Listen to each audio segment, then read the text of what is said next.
My heart's desire to become a sorceress. Seriously? I need to lie down.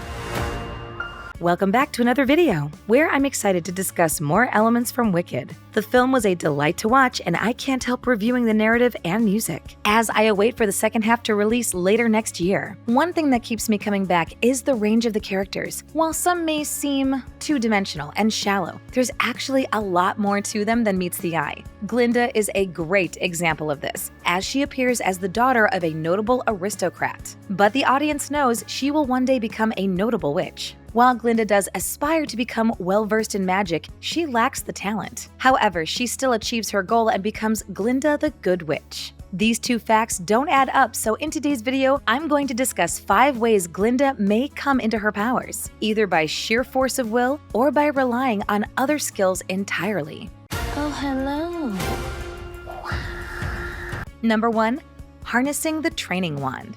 When Glinda first arrives at Shiz, she makes it known that she plans to study sorcery. She's obsessed with Madame Morrible and tries to get her attention at the first opportunity. However, she introduces herself based on status, dropping her family's name and title rather than discussing her ambitions. Madame Morrible shows little interest in Glinda and brushes her off more than once throughout the film, as she doesn't believe the hopeful witch has what it takes to learn magic. It's also possible that Glinda wasn't born with a knack for magic, as it seems to be a difficult and time-consuming practice. However, Glinda is adamant about achieving her dream and tries to convince Madame Morrible to allow her in the sorcery program, believing she'll be able to keep up with the others in the class. Elphaba is well aware of Glinda's dreams, and in a stroke of selflessness and generosity, she threatens to abandon Madame Morrible's private lessons if she doesn't begin including Glinda. As a result, Madame Morrible personally brings Glinda a training wand, an object that will help her begin her magical journey.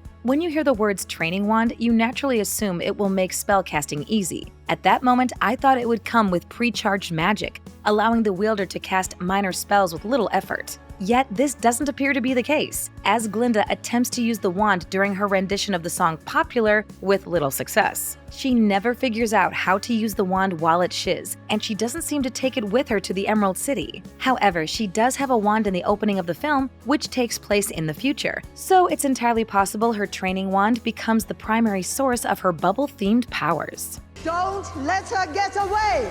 This wicked witch. Number 2. Madame Morrible's help.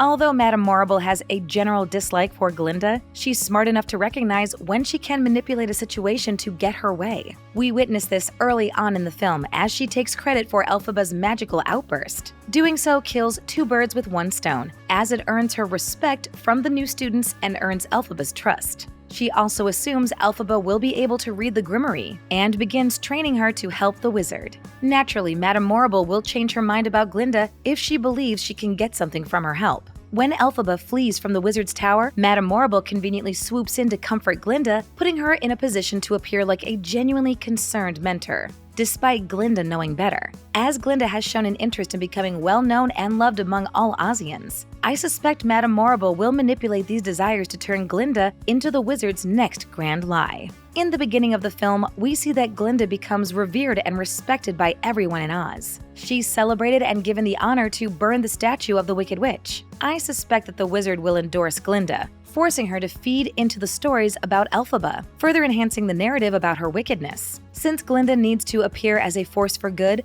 Madame Morrible, who can do legitimate magic, may cast a spell on Glinda that provides her temporary powers, or gives her an ability, like creating bubbles that may look like magic. We have nothing but the highest hopes for some of you. Number 3. Elphaba's influence. When we first meet Glinda, she's more obsessed with her reputation and her appearance than her studies. She couldn't be more different from the studious and astute Elphaba, who works hard to hone and master her magical abilities. Even after the pair become friends, Glinda insists that brains and knowledge aren't the way to a successful future, because the most influential people in Oz are popular. It seems that she has little interest in prioritizing her academics, as her mindset is very similar to Fiero's. I can't help thinking that they both hit it off, in part because they're willing to overlook their responsibilities and to live life for each moment. Unfortunately, her lack of ambition likely influenced Madame Morrible's blatant disregard. Fortunately, the audience sees that Glinda is more perceptive than most give her credit for. She correctly assumes that Elphaba cares about how others think of her, but pretends not to. She also notices that Fiyero is acting distant and immediately recognizes that there's some unspoken emotion between him and Elphaba. She becomes more caring and supportive throughout the film due to her friendship with Elphaba, which proves that having a best friend is influencing her in positive ways. Given that Elphaba spent extended time studying magic and spellcasting, only to be met with great success, it would make sense if Glinda followed in her shoes. In the aftermath of Elphaba's escape, Glinda could choose to pick up a spell book and get to work. Her magic in the second part of the film could be a labor of love and a product of hard work. If this is the case, then it will certainly help Glinda continue towing the line between anti-hero and antagonist. And when it does, bad things happen. Number 4. Classic Theatrics.